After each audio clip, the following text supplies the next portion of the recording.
What happened on July 31st, 1944, over the skies of France? Why did the plane crash?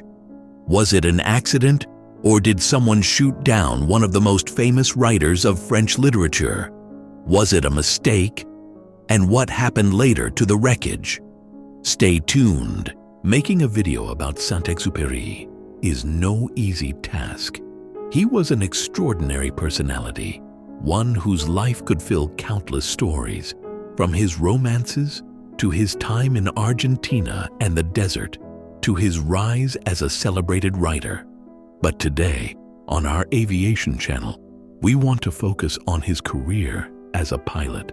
Antoine de Saint-Exupéry was born in 1900 in Lyon. His life was marked by tragedy from an early age. When he was just 4 years old, his father passed away. Despite financial difficulties, his mother, a creative and loving woman, raised Antoine and his siblings with a deep passion for art and literature. Even as a child, Antoine displayed extraordinary imagination and inventiveness. Anecdotes from his youth, such as his attempt to build a bicycle sailplane, highlight how early he was fascinated by the idea of flying. In 1905, when Antoine was 5 years old, he saw airplanes for the first time. The era of aviation was beginning, and France was one of the leading countries in developing this groundbreaking technology. As inventions followed one another, Antoine was captivated by the progress. At the age of 7, Antoine began to collect everything he wrote. He penned his first poems and displayed an early passion for writing.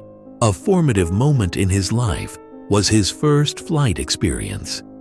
At the age of 12, he was allowed to fly in an airplane in Ambérieu for the first time. This experience ignited in him a lifelong sense of freedom, which later resonated in his works, especially in the famous The Little Prince. In 1914, when Antoine was 15, World War I broke out. That same year, he suffered a significant personal loss. His only brother passed away. The death of his brother deeply wounded Antoine, leaving an indelible pain and blocking his heart. It took 20 years before he found the strength to process this traumatic event in his works. In The Little Prince, a key moment reveals. With the death of his brother, Antoine also lost his childhood. At the age of 17, he left Lyon to start a new chapter in Paris. He had graduated from high school and wanted to join the Navy. While staying with a cousin, he immersed himself in the cultural life of Paris and made his first contacts with writers and artists. Despite his enthusiasm for literature and art, Antoine led an unsettled life. He wrote in cafes and failed the entrance exam for the Navy twice. He then enrolled in an architecture school, but soon gave up on that as well. Antoine was searching for his calling, yet neither study nor military service fulfilled him. Against all rules, Antoine secretly obtained his civilian pilot's license. Later, he officially trained as a military pilot. Even during his flight training, he eagerly wrote to his mother, saying, "This morning, I made landings that I consider masterpieces." Aviation became his great passion, but his willingness to take risks often went too far. During an aerobatic flight at the famous Le Bourget airfield, he crashed heavily and barely survived. The accident forced him to temporarily give up flying. At the age of 23, Antoine led a life far removed from his dreams. He worked as a desk clerk in a dusty brickworks and later earned a living as a truck driver. Yet, the yearning to fly and write remained a driving force in his life. After several years of searching and wandering, the tide turned for Antoine de Saint-Exupéry, and he was finally allowed to fly again. His great opportunity came with a job as an airmail pilot for the renowned airline Aéropostale, La Ligne. There, he met two extraordinary men who would become not only his comrades, but also close friends, Henri Guillaumet and Jean Mermoz. Both pilots were legends of their time and inspired Antoine in many ways.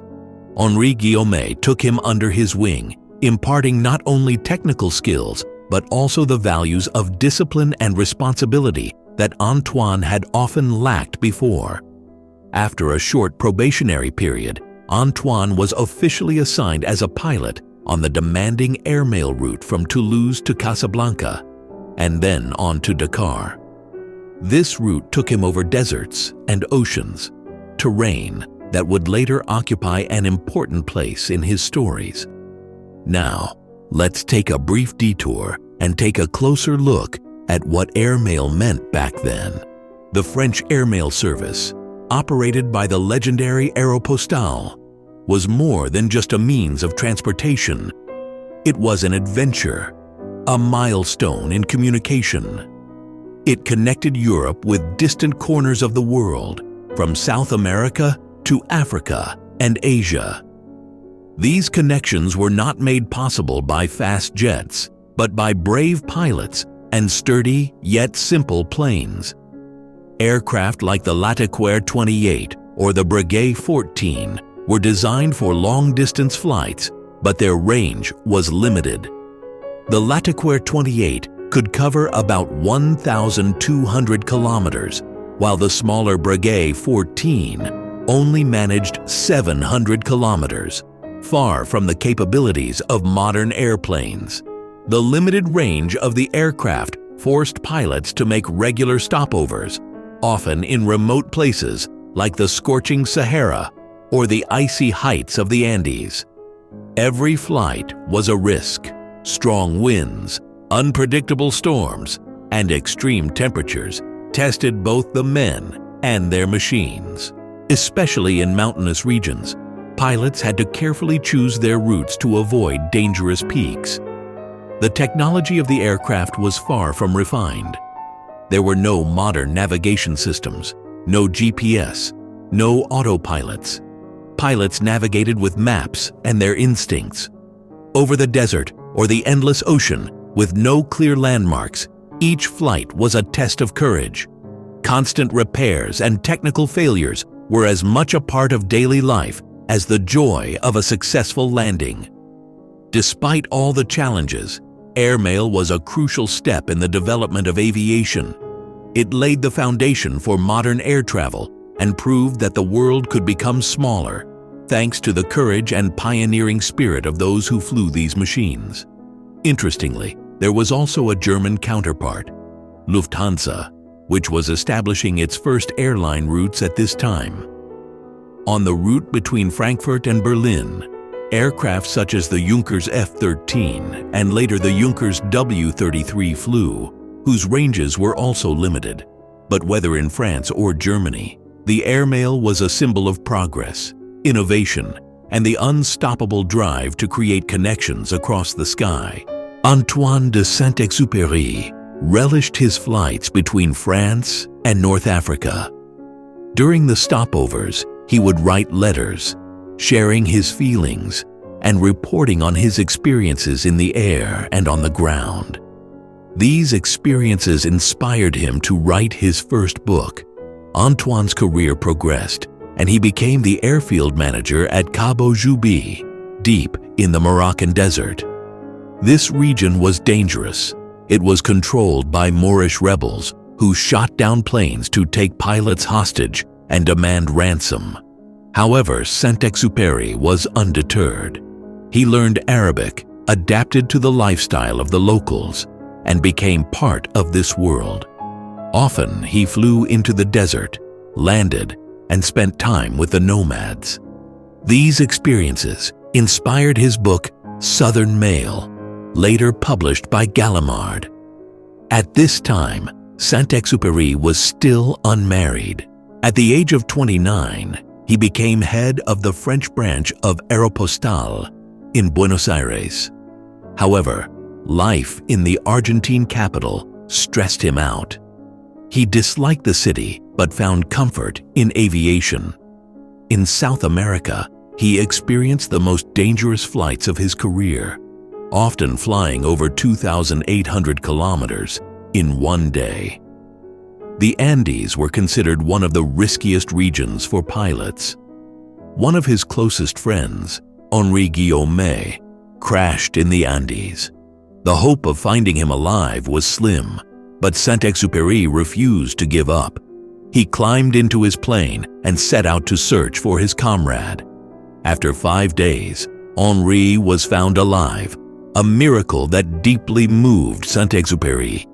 These experiences later became the foundation for his book, Night Flight, which he wrote during his time in Argentina. In 1933, the Great Depression led to the bankruptcy of Aéropostale.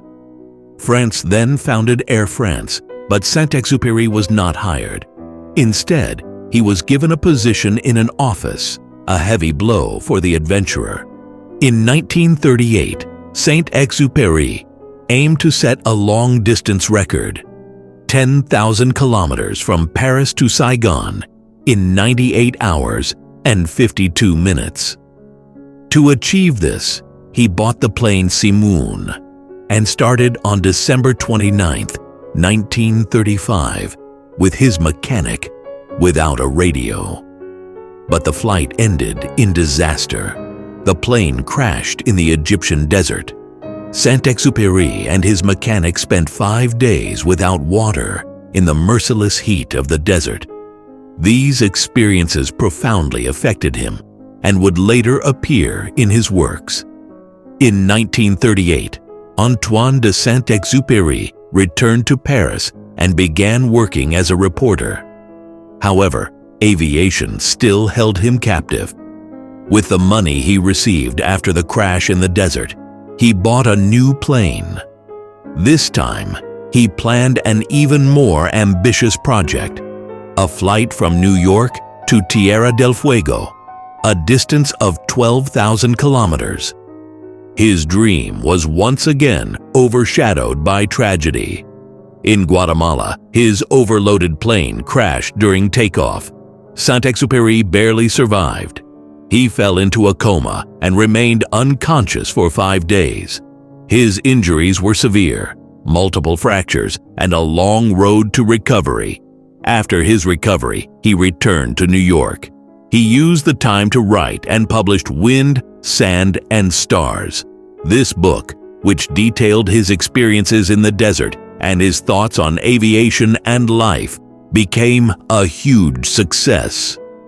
It solidified his reputation as a writer and made him well known far beyond the borders of France.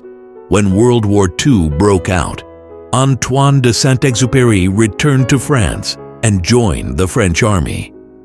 Due to his age, he was already 39. He was not assigned as a combat pilot, but was instead sent to reconnaissance. When the Germans occupied France, Saint-Exupéry went into exile in New York. There, he wrote Flight to Arras, in which he praised a Jewish pilot.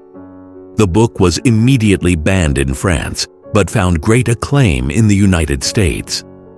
At the urging of his American publishers, he began to write a fairy tale. Thus, The Little Prince, the most famous work of his life, was born. In 1943, at the age of 44, Saint-Exupéry decided to return to the war. America had entered the conflict, and Saint-Exupéry wanted to contribute. However, his health had been compromised. The aftermath of his crash in Guatemala, his numerous injuries, and his age made him unsuitable for the Air Force. Nevertheless, he was determined to fly again. With great perseverance and tireless will, he succeeded in rejoining his old unit, the Reconnaissance Group 233.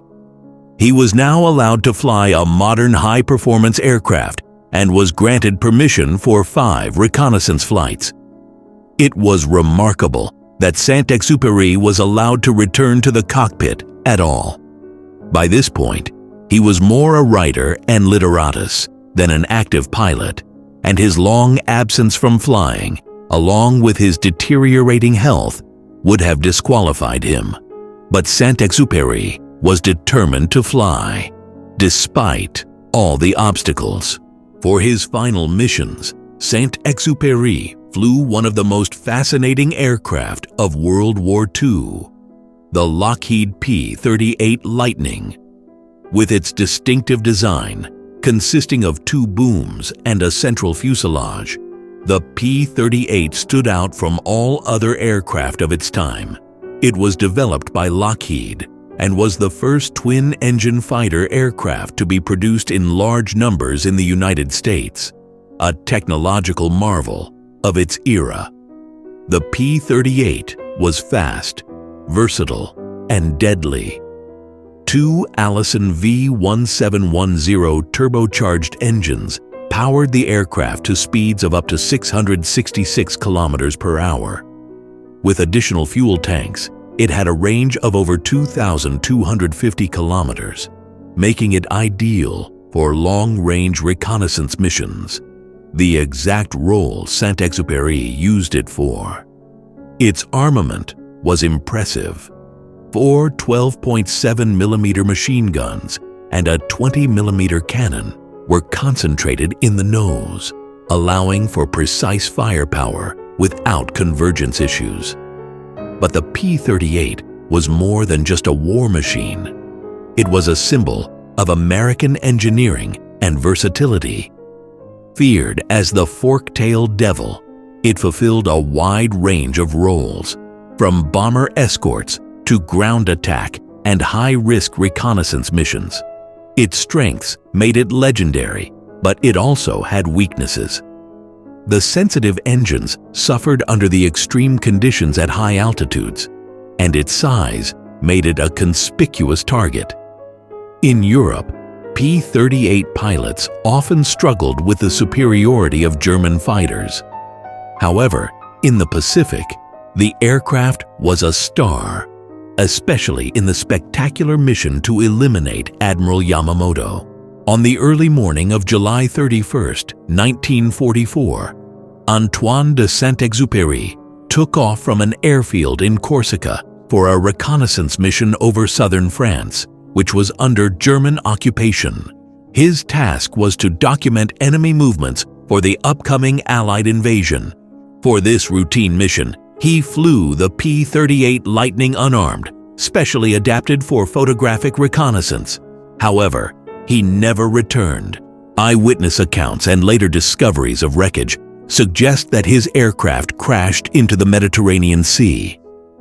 The exact cause of his disappearance remains unclear to this day. There are several theories. He could have been shot down by enemy fighters, suffered a technical failure, or experienced a medical emergency. Decades later, wreckage from his plane was found off the coast of France, but these discoveries still could not definitively solve the mystery. For a long time, Saint-Exupéry's disappearance remained an unsolved enigma, fueling numerous speculations. In 1998, a crucial clue emerged when a fisherman found a bracelet off the coast of Marseille, engraved with Saint-Exupéry's name. This find led to further investigations, and in 2003, wreckage from his P-38 was recovered, confirming the crash site. A particularly poignant twist to the story came through the later statement of the German pilot Horst Rippert. He claimed that he might have shot down Saint-Exupéry without realizing who he was targeting. Years later, Rippert said, "Had I known it was Saint-Exupéry, I wouldn't have fired." These words add a deeper dimension to the tragic story, highlighting how human decisions and conflicts during the chaos of war can often lead to unpredictable and moving outcomes. The loss of Saint-Exupéry remains not only a significant event in aviation history, but also a moment that underscores the fragility of life and the enduring significance of his works. Anyway, the crash remains a mystery. Was it technical failure, a shot down, the weather, or perhaps Antoine himself wanting to return to his two comrades, those who also found their final resting place in the waves of the endless ocean? Antoine is no longer with us, but he left us one of the most beautiful works in literature, The Little Prince. I've linked all of his works in the comments. If you enjoyed the video, I'd appreciate a like and a subscribe to see more exciting videos about aviation. Now that you've finished watching the video, I'd like to tell you a little bit about the creation of this project. The first idea was to make a short video about Antoine's crash, focusing on his flying achievements. But the deeper I dove into Antoine's life, the more it felt like I was opening that wooden box in which he kept all his letters and photos as a boy. His life is so rich with stories and experiences that it wasn't easy to stay focused. His life is so inspiring that I'll be making 3 more videos on the following topics: airmail aviation in Europe, the founding of the first national airlines, and the desert flyers. I'd be happy if you join me on this journey. Thanks for watching, and see you soon.